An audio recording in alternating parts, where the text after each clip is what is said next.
अस्सलाम वालेकुम वरहमतुल्लाहि वबरकातुहू। आपसे सबसे पहले तहे दिल से माज़रत ख़्वाह हूँ कि वक्त की क़िल्लत की वजह से आपको आपका कमेंट बॉक्स नहीं मिल सका जिसमें आपके सवालों के जवाब आना थे।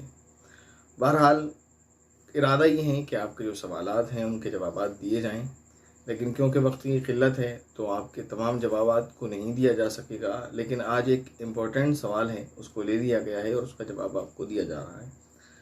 सवाल एक भाई का, उन्होंने सवाल ये किया है। अस्सलाम वालेकुम मुफ्ती साहब। वालेकुम अस्सलाम रहमतुल्लाहि व बरकातुहू। कहते हैं कि हमारे इलाके में एक शख्स ने अपनी बीवी को तलाक दे दी और अब वो उसके साथ रह भी रहा है और उसने इद्दत भी नहीं की, निकाह भी नहीं किया। जब हमने उससे कहा कि तुमने अपनी बीवी को तलाक दे दी और तुम उसको रख भी रहे हो, तो वो कहने लगा कि मेरी बीवी हमल से है और मुझे मालूम है कि हालत हमल में तलाक नहीं होती, इसलिए मैं उसके साथ रह रहा हूँ। आप बताएं मुफ्ती साहब, क्या ये बात सही है? क्या हालत हमल में तलाक नहीं होती है? जी नहीं, ऐसा नहीं है। जो वो शख्स समझ रहे हैं वो गलत समझ रहे हैं।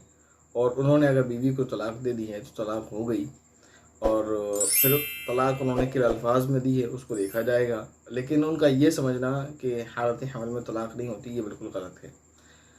सबसे पहला तो मैं आपसे ये कहना चाहूँगा, ऐसे मामलात जो होते हैं उसमें आप नज़दीकी उलमा से रब्ता करें, क्योंकि वही सही सूरत हाल का जायज़ा ले सकते हैं और उस पर सही हुक्म लगा सकते हैं। लेकिन अलबत्ता मैंने जो समझा है उसको समझते हुए आपको मैं बताता हूँ कि अगर उन्होंने सही अल्फाज में तलाक दी, ये कहा कि मैं तुझे तलाक देता हूँ, तो तलाक हो गई और ये तलाक़ रजई है, यानी इसमें उनको इद्दत के दौरान रजायत करने का, रुजू करने का हक़ हासिल है। और जैसा कि आप कह रहे हैं वो साथ रह भी रहे, तो रुजू हो गया तो वो साथ रहना ही, उनका साथ रहना दुरुस्त है। लेकिन ये बात ज़रूर है कि एक तलाक बीवी को हो गई और अब वो सिर्फ 2 तलाक देने के हक़दार हैं, 2 ज़्यादा नहीं दे सकते। अगर 2 तलाक उन्होंने अपनी ज़िंदगी में कभी भी दे दी तो बीवी हमेशा हमेशा के लिए उनकी ज़िंदगी से निकल जाएगी।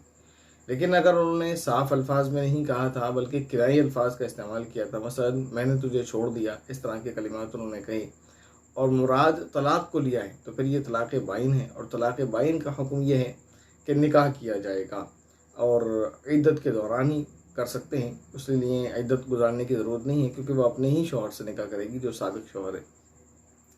लेकिन अगर इद्दत गुजर जाएगी तो कोई मसला नहीं है, फिर भी निकाह करना पड़ेगा। लेकिन अगर उन्होंने निकाह नहीं किया है और साथ रह रहे हैं तो फिर ये मसला है, उनको समझाया जाए कि आपने अगर, यानी आप देख लें क्या सूरत हाल है। अगर उन्होंने घुमा फिरा कर लफ्ज़ बोले हैं, गोल मोल लफ्ज़ बोले हैं, उस सूरत में उन्होंने तलाक दी है तो फिर उन्होंने अपनी बीवी से निकाह करना पड़ेगा। और अगर उन्होंने साफ़ अल्फाज में तलाक दी है और वो साथ रह रहे हैं तो उनका साथ रहना ये उनके रुजू के हुक्म में है और उनका साथ रहना दुरुस्त है, गुनाह नहीं है। इस सूरत में वो 1 तलाक दे चुके हैं बीवी को और सिर्फ 2 तलाक देने के हकदार हैं। लेकिन अगर उन्होंने गोल मोल अंदाज में अल्फाज में तलाक दी है तो बीवी को तलाक पड़ गई है और निकाह के बगैर दोनों का साथ रहना दुरुस्त नहीं है। उम्मीद है ये बात आपको अच्छे से समझ आ गई होगी। अस्सलाम वालेकुम वरहमतुल्लाहि वबरकातुहू।